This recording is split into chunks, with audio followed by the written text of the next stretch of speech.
Boa tarde. O nosso trabalho é realizar o estudo para um trem de pouso retrátil para a competição SAI Aero Design. E os componentes do nosso grupo é Alisson Oliveira, Gustavo Cordeiro Barreiros, Matheus Campos Vieiras e Tomás Antônio Lisboa. Essa semana a gente vai mostrar todo o dimensionamento e movimento do nosso trem de pouso. Começando pelo dimensionamento, a gente precisou escolher qual parte do trem de pouso a gente ia calcular as tensões e deformações.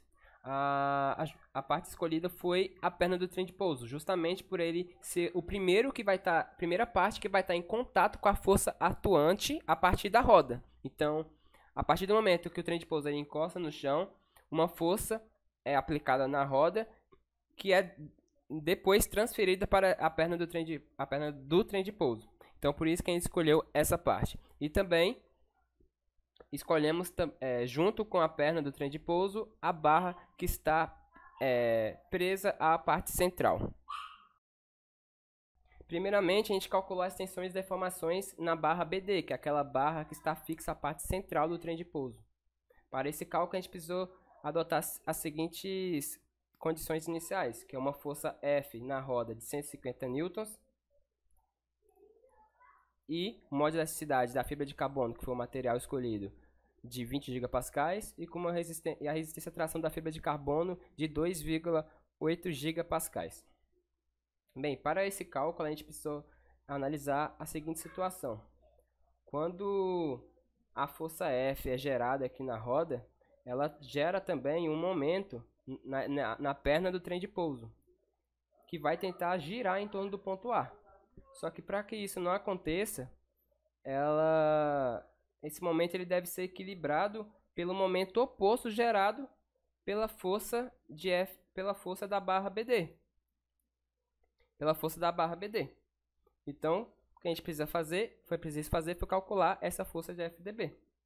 O que a gente notou foi que, como reação a essa força, a perna do trem de pouso, ele cria uma força oposta e de mesma intensidade. Com isso, a gente só foi preciso calcular o momento, pelo equilíbrio do momento, em torno do ponto A para encontrar FDB. E a força encontrada foi de 492,078 newtons. Consequentemente, essa força FDB ela gera uma tensão normal de 54,635 megapascais, considerando uma área transversal de 9 mm². Depois a gente calcular a deformação a partir da lei de Hooke, considerando o modo de elasticidade da fibra de carbono de 20 gigapascais. E por último, calculamos o fator de segurança, que deu de 51,211, o que significa que o material está longe de falhar. Basicamente, a gente poderia aplicar essa tensão para o material falhar e precisaria aplicar essa tensão de 54 megapascais 51 vezes. Desse modo, a peça não falharia. Em seguida, nós calculamos as tensões e deformações da barra ABC, que é justamente a perna do trem de pouso. Para calcular, a gente pegou uma seção AA e calculamos a tensão normal de flexão nessa seção. Com um momento fletor de 8,055 Nm, a tensão de flexão foi de menos 4,243 megapascal. Em seguida, a gente calculou a tensão cisalhante, que foi justamente a tensão cisalhante máxima, pois o ponto escolhido está na fibra superior em relação à linha neutra. Então, o esforço cortante máximo foi de 29,09 newtons, que consequentemente gera uma tensão máxima cisalhante de 0,0862 megapascais. Agora dando início à parte de mecanismos, primeiramente com o GDL, no mecanismo 1, que é a parte que realiza a retração do trem de pouso para a horizontal, temos 4 juntas, um elo fixo e 4 elos no totais. Utilizando a fórmula de GDL, chegamos a um GDL igual a 1. No mecanismo 2, que é a parte que realiza o início do movimento, que é o fechamento, temos um elo fixo, 7 elos no totais, 8 juntas, chegamos a um GDL igual a 2. Agora, no ponto morto do mecanismo 1, à esquerda no início do movimento, à direita na parte final do movimento. Nesse próximo slide, temos uma imagem simplificada do ponto morto do mecanismo 1, em que o ponto D é um ponto fixo, o ponto E é o eixo da roda, o ângulo da barra B depende de um servomotor localizado no ponto B. À esquerda é no início do movimento, à direita é no finalização do movimento. Agora o ponto morto do mecanismo 2, à esquerda quando está fechado, à direita quando está aberto. Agora a imagem simplificada, o ponto G e o ponto F são pontos fixos indicados com um triângulo roxo em cima. O ângulo da barra CD e o ângulo da barra CE depende do servomotor localizado no ponto A, indicado com um triângulo verde. O ângulo da barra AB também depende desse mesmo servomotor. À esquerda é o movimento no final, quando está fechado, e à direita quando está aberto, no início do movimento.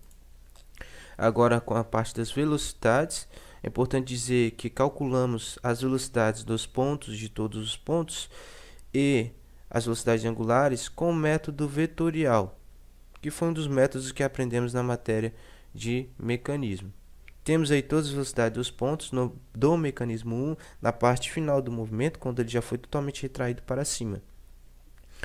O ômega 2 é a velocidade angular da barra AB. O ômega 2 é a velocidade angular da barra BC e o ômega 3 é a velocidade angular da barra DC. O ômega 1 é a velocidade de rotação máxima do servomotor que escolhemos, dependendo aí da especificação do fabricante. Essa velocidade aí, ela pode ser alterada. Continuando no mecanismo 1, agora na parte inicial do movimento deste mecanismo, calculamos todas as velocidades e as velocidades angulares. Importante salientar que neste momento o VC é igual a VB, portanto, a velocidade de C em relação a B será igual a zero.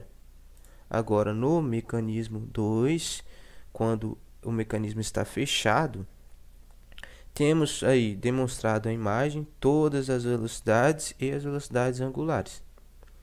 O ômega 2 é a velocidade angular da barra CD, e o ômega 3 é a velocidade angular da barra GD. É importante salientar que a velocidade de C, todos os pontos, todas as velocidades foram calculadas pelo método vetorial, mas a velocidade C tivemos que utilizar o cosseno do ângulo da barra B, porque neste momento, quando está fechado, a componente y da velocidade B é igual à velocidade C. A velocidade B nesse momento tem tanto componente x quanto componente y, então utilizamos o cosseno da barra B. Então está aí as velocidades de todos os pontos, nessa parte do mecanismo 2. Agora na parte inicial do mecanismo 2, quando ele está totalmente aberto, como está indicado aí no slide, a velocidade de C se torna igual à velocidade B. Por quê? Neste momento o ângulo da barra B é igual a zero, portanto a velocidade B só tem componente y, não tem componente x, portanto VB será igual a VC.